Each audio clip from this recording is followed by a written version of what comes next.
안녕하세요. 저는 16학번 이우빈입니다. 이유선입니다. 고상빈이고 이내일입니다. 김태일입니다. 임태환이라고 합니다. 이호서입니다. 송은서입니다.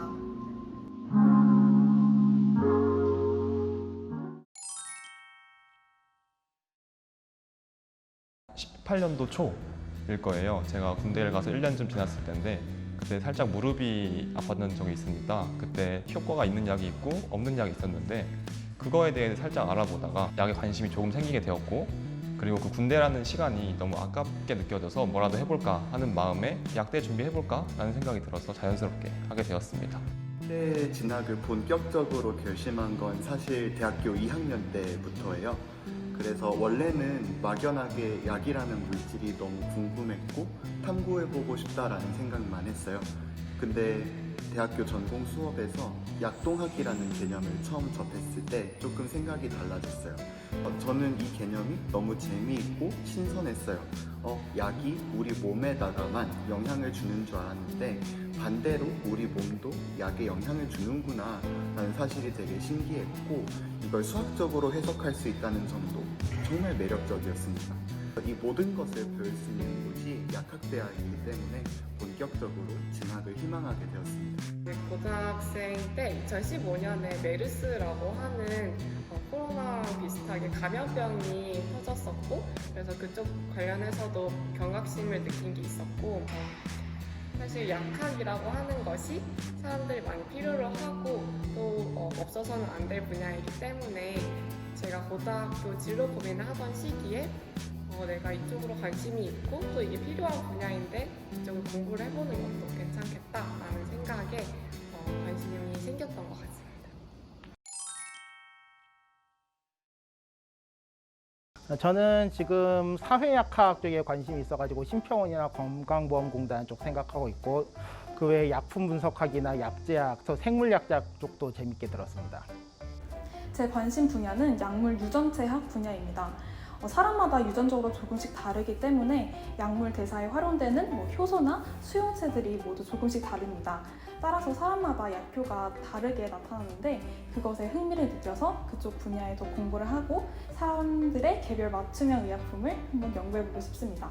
저는 우선은 약화학이랑 물리약학이랑 면역학 과목이 제일 흥미롭다고 생각을 하고요.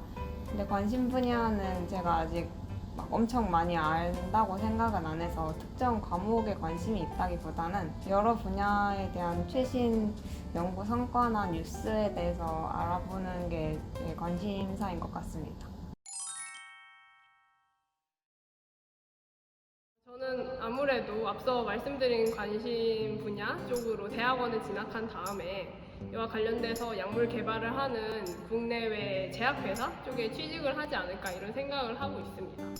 사실 약대에 입학을 하면 제약, 회사, 그리고 연구, 그리고 세 번째는 병원, 그리고 네 번째는 약국, 이렇게 네 가지 진로로 나눠지는데 그 중에서 제가 중점을 두고 있는 건 연구 혹은 제약회사 관련 업종입니다. 그런데 이쪽 진로를 하기 위해서는 이제 석박 혹은 그 이후까지도 생각을 해야 해서 그 진로까지 생각을 해보고 있습니다. 가장 좋았던 점은 지금 코로나라서 친구들을 직접 대면하지는 못했었는데 그 대신 그룹씩 나누어서 줌으로 노는 시간이 있었는데 그 시간에 친구들 얼굴도 보고 좋았던 것 같습니다. 가장 즐거웠던 걸 꼽자면 이제 스터디원들과 방학 때 혹은 학기 중에 여행을 갔던 기억입니다. 학기 중에 너무나 바쁜 전공 과목을 공부하는 데 있어서 너무 바쁜 생활을 하고 그로 인해 쌓인 스트레스를 이제 한 번에 풀 수 있는 도구였던 것 같습니다. 동기들과의 기억이 굉장히 많은 것 같아요. 약대 내에서 동아리가 굉장히 많아서 제가 2년 동안 공부를 하느라 참여하지 못했던 행사들 혹은 공연들, 악기를 연주해보기도 하고 무대에 서보기도 해보고 친구들과 많은 것들을 준비하는 과정들이 굉장히 재미있었던 것 같습니다.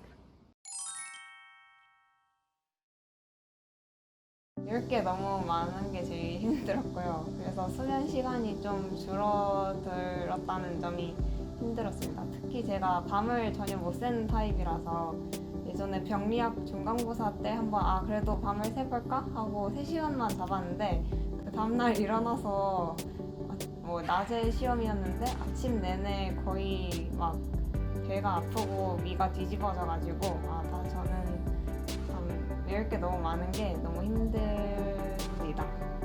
아무래도 과목 공부가 전적대에서 했던 방법이랑 좀 다르다는 건데 전적대에서는 뭐 수학과 같이 문제를 풀거나 사고력이 요구되는 그런 과목이 있었어요. 그래서 이제 이런 기존의 방법을 벗어나서 암기 위주로 공부를 하는 게 아무래도 대학을 다니면서 좀 가장 힘들었던 점이 아닐까 이런 생각을 합니다.